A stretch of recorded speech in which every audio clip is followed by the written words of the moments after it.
ખોખરા વિસ્તારમાં હિમાંશુ સોસાયટીમાં 10 નંબરના મકાનમાં એક મહિલા રસોઈ બનાવી રહી હતી ત્યારે અચાનક ગેસના સિલિન્ડરમાં આગ લાગી।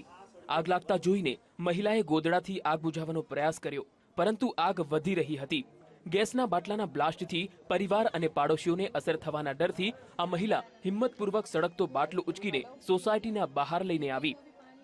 खाना बना रही थी मैं, एकदम ही सिलेंडर में आग लग गई।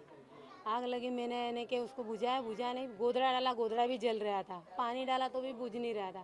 मैं ठेठ ऊपर से नीचे था, मेरा ऊपर वाला घर है, नीचे तक लेके आई तो भी आग नहीं बुझ रहा था।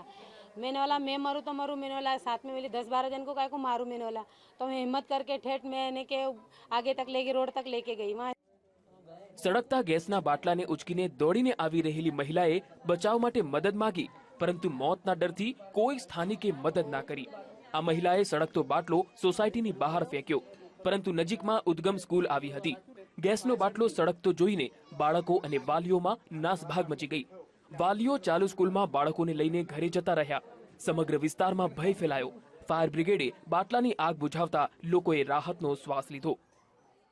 એ દ્રશ્ય જોઈને હું દંગ રહી ગયો અને પછી મને ડર થયો કે અહીંયા બાટલો આવ્યો છે અને જોયો તો આ બહેન સળગતો બાટલો લઈને સ્કૂલ બાજુ આવ્યા અને સ્કૂલની બાજુમાં મૂકી દીધા। પછી મને ડર થયો કે બાટલો ફાટે અને દિવાલ તૂટે અને છોકરાઓનો કંઈ નુકસાન થાય, તે મને ડર બહુ અંદરથી બહુ ડરી ગયો અને બધા છોકરાઓ પણ ડરી ગયા અને વાલીઓ જો આવતા વાલીઓ પણ ડરી ગયા। કેટલાક વાલીઓ તો છોકરાઓને લઈને જતા રહ્યા।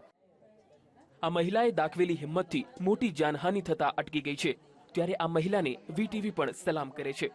કેમેરામેન મેહુલ રાઠોડ સાથે અનિતા પટણી, વીટીવી અમદાવાદ।